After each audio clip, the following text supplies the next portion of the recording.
என் அன்பு மாணவர்களுக்கு வணக்கம். இது உங்கள் சரவணகுமார் சார். இன்னைக்கு கிளாஸில் நம்ம என்ன பார்க்க போகிறோம்னா, பார்ட் சியில் இருக்கக்கூடிய லீனியர் டிஃபரன்ஷியல் ஈக்குவேஷனுடைய ப்ராப்ளத்தை எப்படி சால்வ் பண்ணலாம்னு சொல்லி பார்க்க போகிறோம். அதுக்கு முன்னாடி நம்ம சேனலுக்கு புதுசாக வந்திருந்தீங்கன்னா நம்ம சேனலை சப்ஸ்கிரைப் பண்ணி வச்சுங்க. இந்த வீடியோ உங்களுக்கு பிடிச்சிருந்ததுன்னா லைக் பண்ணுங்கள், ஷேர் பண்ணுங்கள், மற்ற நண்பர்களுக்கு அதை தெரியப்படுத்துங்க. வாங்க ப்ராப்ளம் எப்படி சால்வ் பண்ணலாம்னு சொல்லி பார்க்கலாம். இப்போ கொஸ்டின் என்ன கொடுத்துருக்கான்னு பாருங்கள்.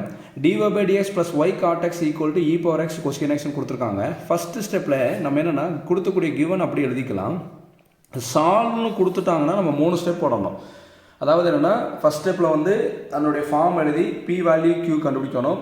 அடுத்து செகண்ட் ஸ்டெப்பில் இன்டகிரேட்டிங் ஃபேக்டர் கண்டுபிடிக்கணும். தேர்ட் ஸ்டெப்பில் பார்த்துட்டிங்கன்னா அதனுடைய சொல்யூஷன் எழுதணும். இப்போ ஃபஸ்ட்டு கிவன் எழுதலாம். கிவன் என்ன கொடுத்துருக்காங்க பாருங்கள். dy by dx plus y cot x equal to e power x cosecant x கொடுத்துருக்காங்க. cosecant x கொடுத்துருக்காங்க. அதை பாக்ஸ் பண்ணி வச்சுக்கலாம். இதுதான் கிவன்.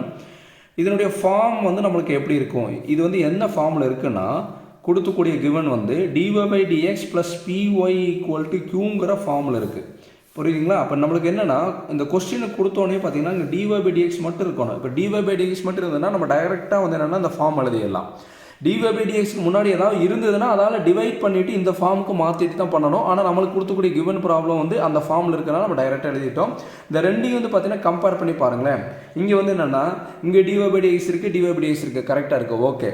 அடுத்து பாருங்கள், இங்கேயும் y இருக்குது, இங்கேயும் y இருக்குது. y ரவுண்ட் பண்ணி வச்சுருங்க. மீதி y இல்லாமல் இருக்குது பார்த்தீங்களா, அதுதான் p. அப்போ பியோட வேல்யூ என்ன? cot x. qங்கிறது ரைட் ஹேண்ட் சைடில் வலது பக்கத்தில் என்ன இருக்கோ அதான் q. q என்ன? e power x cosecant x. அதாவது இந்த ஃபார்முக்கு மாற்றினதுக்கப்புறம் ரெண்டையும் கம்பேர் பண்ணுறோம். கம்பேர் பண்ணி பியோட வேல்யூ கியூயோட வேல்யூ எழுதணும். பிங்கிறது என்ன? அந்த ஒய்யை மிஸ் பண்ணிவிட்டு கிடைக்கிது பாருங்கள், ஒய்யை விட்டுருங்க. அதுக்கப்புறம் கிடைக்கிறது தான் பியோட வேல்யூ. பிங்கிறது என்ன? cot x. p equal to cot x. கியூங்கிறது என்னென்னு பாருங்கள். ரைட் ஹேண்ட் சைடில் என்ன வேல்யூ இருக்குது? e power x cosecant x. அவ்வளோதான். ஃபஸ்ட்டு ஸ்டெப்பில் நம்ம p வேல்யூ q வேல்யூ கண்டுபிடிச்சிட்டோம். p cot x, q e power x cosecant x. ஓகேங்களா? பி அண்ட் கியூ பார்த்தீங்கன்னா ஃபங்க்ஷன்ஸ் ஆஃப் எக்ஸாக இருக்கணும், இருக்குது. கரெக்டுங்களா? இப்போ அடுத்து நம்ம என்ன பண்ண வேண்டியது என்னென்னா, செகண்ட் ஸ்டெப்பில் இன்டகிரேட்டிங் ஃபேக்டர் கண்டுபிடிக்கணும். செகண்ட் ஸ்டெப்பில் என்ன? To find integrating factor. Short ஃபார்மில் நம்ம ஐஎஃப்னு எழுதியிருக்கோம். அப்போ integrating factor equal to e power integral P dx தான் அதனுடைய ஃபார்முலா. இப்போ பிக்கு பதிலாக சப்ஸ்டிட் பண்ணலாம். Integrating factor equal to e பவரில் இன்டகிரல் பிக்கு பதில் என்ன கொடுத்துருக்காங்க பாருங்கள், காட் எக்ஸ் அப்புறம் டிஎக்ஸ். ஓகேங்களா? அதாவது நம்ம ஆல்ரெடி நிறைய ப்ராப்ளத்தில் பார்த்துருக்கோம். காட்டெக்ஸை நம்மளுக்கு இன்டகிரேட் பண்ணால் நம்மளுக்கு என்ன வரும்னா லாக் ஆஃப் சைன் எக்ஸ்ன்னு வரும். காட்டெக்ஸ் இன்டகிரேட் பண்ணால் நம்மளுக்கு என்ன வரும்? Log of sine x. மறந்துடக்கூடாது. அப்போ அந்த காட்டெக்ஸ் டிஎக்ஸுக்கு பதிலாக நம்ம என்ன கொடுக்கலாம்? லாக் ஆஃப் சைன் எக்ஸ் கொடுக்கலாங்களா? புரியுதாமா நான் சொல்கிறது? காட்டெக்ஸ் டிஎக்ஸ் பதிலாக என்ன கொடுக்கலாம்? Log of sine x. பாருங்கள், அதை எனக்கு எழுதி காமிக்கிறேன். Integrating factor equal to e power இந்த காட்டெக்ஸ் டிஎக்ஸ் பதில் என்ன கொடுக்கலாம்? லாக் ஆஃப் என்ன கொடுக்கலாம்? Sine x. இப்போ இ லாகும் நம்மளுக்கு என்ன ஆகிடும்? கேன்சல் ஆகிடும். அப்போ இ லாக் நம்மளுக்கு கேன்சல் ஆகிடுச்சுன்னா நம்மளுக்கு மீதி இருக்கிறது என்ன? Sine x. இதுதான் இன்டகிரேட்டிங் ஃபேக்டர். செகண்ட் ஸ்டெப்பில் இன்டகிரேட்டிங் ஃபேக்டர் கண்டுபிடிச்சிட்டோம். சில ப்ராப்ளத்தில் இன்டகிரேட்டிங் ஃபேக்டர் மட்டும் கேட்பாங்க. அப்போ 2 ஸ்டெப்போட நம்ம நிப்பாட்டிடுறோம்னா அது பார்ட் ஏ பார்ட் பியில் வரும். இதுக்கு முன்னாடி இருக்கிற வீடியோஸில் நம்ம பார்த்துருக்கோம். இப்போ சால்வ்னு கேட்டதுனால 3 ஸ்டெப்புமே போடணும். 3ஆவது ஸ்டெப் சொல்யூஷன். இந்த கம்ப்ளீட் சொல்யூஷன் எழுதலாம், இந்த ரெக்வயர்டு சொல்யூஷன், இந்த ஜென்ரல் சொல்யூஷன், என்ன பேர் வேணால் கொடுத்துக்கலாம். நம்ம சிம்பிளாக இந்த சொல்யூஷன் எழுதிக்கிறோம். அந்த சொல்யூஷன் இஸ் அதனுடைய ஃபார்முலா ஃபஸ்ட்டு எப்படி இருக்குன்னா y இன்ட்டு இன்டகிரேட்டிங் ஃபேக்டர் அப்படின்னு எழுதிடணும். அடுத்து ஈக்குவல் டு கொடுத்துட்டு y இன்ட்டு இன்டகிரேட்டிங் ஃபேக்டருக்கு பதிலாக q இன்ட்டு இன்டகிரேட்டிங் ஃபேக்டர். ஈஸியாக ஞாபகத்துக்காக தான் இது சொல்கிறேன். y இன்ட்டு இன்டகிரேட்டிங் ஃபேக்டர், அடுத்து q இன்ட்டு இன்டகிரேட்டிங் ஃபேக்டர். இங்கே இன்டர்வல் கொடுத்தீங்கன்னா இங்கே என்ன கொடுக்கணும்? dx கொடுக்கணும். ஏன்னா qங்கிறது என்ன? ஃபங்க்ஷன்ஸ் ஆஃப் எக்ஸ், அதனால் dx கொடுக்குறோம். கடைசியில் ப்ளஸ் சி.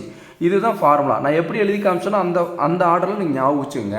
ஞாபகம் வச்சதுக்கப்புறம் இப்போ என்ன பண்ணணும்னா இந்த வேல்யூ சப்ஸ்டியூட் பண்ணணும். இங்கே ஒய்க்கு பதிலாக ஒய், இங்கே இன்டகிரேட்டிங் ஃபேக்டருக்கு பார்த்தீங்களா, அதுக்கு பதிலாக நம்ம என்ன கொடுக்கலாம்? இன்டகிரேட்டிங் ஃபேக்டரோட ஆன்சர் என்ன? Sine x. அப்போ ஒய் சைன் எக்ஸ். ஓகேங்களா? ஈக்குவல் டு இந்த இன்டகிரல் சிம்பிளுக்கு இன்டகிரல் க்யூக்கு பதிலாக என்ன இருக்குது பாருங்கள், ரைட் ஹேண்ட் சைடில் என்ன இருக்குது? E power x. க்யூவோட வேல்யூ பாருங்கள், e power x cosec x. அடுத்து இன்டகிரேட்டிங் ஃபேக்டருக்கு பதிலாக நல்லா கவனிச்சுட்டு பாருங்கம்மா. 1 by 1 கவனிங்க. ஒரு ஏரோ மார்க் போட்டு காமிச்சார் பார்த்தீங்களா, நல்லா கவனிச்சுங்க. இன்டகிரேட்டிங் ஃபேக்டருக்கு பதிலாக நான் என்ன சப்ஸ்டியூட் பண்ணுறேன்? சைன் எக்ஸ்ன்னு கொடுக்குறேன். இந்த டிஎக்ஸுக்கு டிஎக்ஸ், கடைசியில் ப்ளஸ் சி. இப்போ என்னென்னா லெஃப்ட் சைடு நம்ம எப்போயுமே எதுவும் பண்ண வேண்டாம். ஏன்னா இங்கே இன்டகிரல் சிம்பிளே கிடையாது. அதனால் நம்ம அப்படியே வச்சுக்கலாம். இங்கே என்ன பண்ணலாம்? ஒய் சைன் எக்ஸ்ன்னு அது அப்படியே இருக்குமா? ஒய் சைன் எக்ஸ் நம்மளுக்கு அப்படியே இருக்கும். இந்த இன்டகிரல் இ பவர் எக்ஸ் அப்படியே வச்சுங்க. இந்த கொஸ்டின் எக்ஸ் சைன் எக்ஸில் நம்ம எதை வேணால் மாற்றிக்கலாம். நான் என்ன பண்ணுறேன்னா இந்த கொஸ்டின் எக்ஸ் அப்படியே வச்சுட்டு இந்த சைன் எக்ஸை மட்டும் நம்ம மாற்ற போகிறோம். என்ன பண்ண போகிறேன், இந்த சைன் எக்ஸை வந்து நான் சேஞ்ச் பண்ண போகிறேன். இந்த சைன் எக்ஸை நம்ம எப்படி எழுதலாம்னா, கவனிங்க, இந்த இடத்துல எழுதி காமிக்கிறேன். அதாவது sine x equal to 1 / cosec x. Sine x இது வந்து ட்ரிக்னாமெண்ட்டில் வரக்கூடியது. சைன் தீட்டாங்கிறது 1 / கொஸ்டின் தீட்டான்னு எழுதலாம். நம்ம எப்படி வேணால் மாற்றிக்கலாம். இப்போ கொஸ்டின் எக்ஸ் வேணும்னா கொஸ்டின் எக்ஸ் வந்து மேலே கொண்டு போயிட்டு சைன் எக்ஸ் கீழே கொண்டு வந்துடலாம். Question X equal to 1 / sin xன்ட்டு நம்ம இங்கே கொஸ்டின் எக்ஸை சேஞ்ச் பண்ணாலும் சரி, இல்லை சைனை சேஞ்ச் பண்ணாலும் சரி. நான் என்ன பண்ணியிருக்கேன்னா சைனை சேஞ்ச் பண்ணுறேன். அப்போ சைன் எக்ஸுக்கு பதிலாக என்ன எழுதலாம், 1 / என்ன எழுதலாம், கொஸ்டின் எக்ஸ் எழுதலாங்களா. மீதி இருக்கக்கூடிய dxும் ப்ளஸ் சி அப்படி வச்சுக்கிறேன். இப்போது இங்கே இருக்கக்கூடிய கொஸ்டின் எக்ஸும் இங்கே இருக்கக்கூடிய கொஸ்டின் எக்ஸ் என்ன ஆயிடுச்சு, கேன்சல் ஆகிடுச்சு. இப்போ கேன்சல் ஆனதுக்கப்புறம் நம்மளுக்கு என்னமா வருது, integral e⁻x dx + c. Integral e⁻x இங்கே என்ன இருக்குது, dx + c இருக்குது. ஓகேங்களா, அது வருதா. இப்போ இங்கே ரைட் ஹேண்ட் சைடில் லெஃப்ட் ஹேண்ட் சைடில் என்ன இருக்குது பாருங்கள், y sin x. அதை அப்படியே எழுதிட்டேன். இப்போ y sin x அப்படியே எழுதிட்டு இன்டெக்ரல் e⁻x dx, e⁻x வந்து இன்டெகிரேட் பண்ண என்ன வரும், e⁻x தான் வரும். டினாமினேட்டரில் நம்மளுக்கு என்ன வரும் பாருங்கள், டினாமினேட்டரில் வந்து பார்த்தீங்கன்னா எக்ஸனுடைய கோஷன் என்ன 1, கடைசியில் என்ன இங்கே வந்து ப்ளஸ் சி. இதை சிம்பிளாக நம்ம எப்படி எழுதலாம்னா y sin x. எப்படி சார் கீழே 1 கொடுத்தீங்கன்னா உங்களுக்கு புரியிருக்காக கொடுத்துருக்கேன். இதை e⁻2xனா இங்கே மேலே e⁻2x வந்து கீழே /2ன்னு வரும். அதுக்காக அப்படி கொடுத்துருக்கேன். e⁻x இன்டெகிரேட் பண்ணால் e⁻ எது வந்தாலும் அப்படியே தூக்கி எழுதிட்டு எக்ஸனுடைய கோவிஷன் என்ன 1, அதை தான் கீழே கொடுத்துருக்கேன். இப்போ இதை சிம்பிளிஃபை பண்ணால் நம்மளுக்கு என்ன வரும், டைரெக்டாக சிம்பிளாகவே நம்ம e⁻x எழுதிக்கலாம். e⁻x /1 வந்து e⁻x தான். அப்போ y sin x e⁻x + cங்கிறது தான் கொடுத்துக்கூடிய கிவன் ப்ராப்ளத்துக்கு உண்டான ஆன்சர். ஓகேங்களா. அப்போது ஃபஸ்ட்டு ஸ்டெப்பில் நம்ம என்னமோ பண்ணியிருக்கோம், கொடுத்தக்கூடிய கிவன் ப்ராப்ளத்தை இந்த dy/dx + py = qங்கிற அந்த ஃபார்முக்கு வந்து நம்ம மாற்றிட்டு p வேல்யூ q வேல்யூ கண்டுபிடிக்கணும். அதுக்கப்புறம் செகண்ட் ஸ்டெப்பில் இன்டெகிரேட்டிங் ஃபேக்டர் கண்டுபிடிக்கணும். தேர்ட் ஸ்டெப்பில் வந்து என்னென்னா சொல்யூஷன் கண்டுபிடிச்சி நம்ம என்ன பண்ணால் சப்ஸ்டியூட் பண்ணிவிட்டு ஒரு தடவை இன்டெகிரேட் பண்ணிட்டு சொல்யூஷன் கண்டுபிடிச்சிடும். சரிங்களா. அதாவது இந்த 3 ஸ்டெப்பை வந்து நல்லா ஞாபகம் வச்சுங்க. இந்த வீடியோ உங்களுக்கு பிடிச்சிருந்தா லைக் பண்ணுங்கள், ஷேர் பண்ணுங்கள், மறக்காமல் நம்ம சேனலை சப்ஸ்கிரைப் பண்ணுங்கள். Thank you students.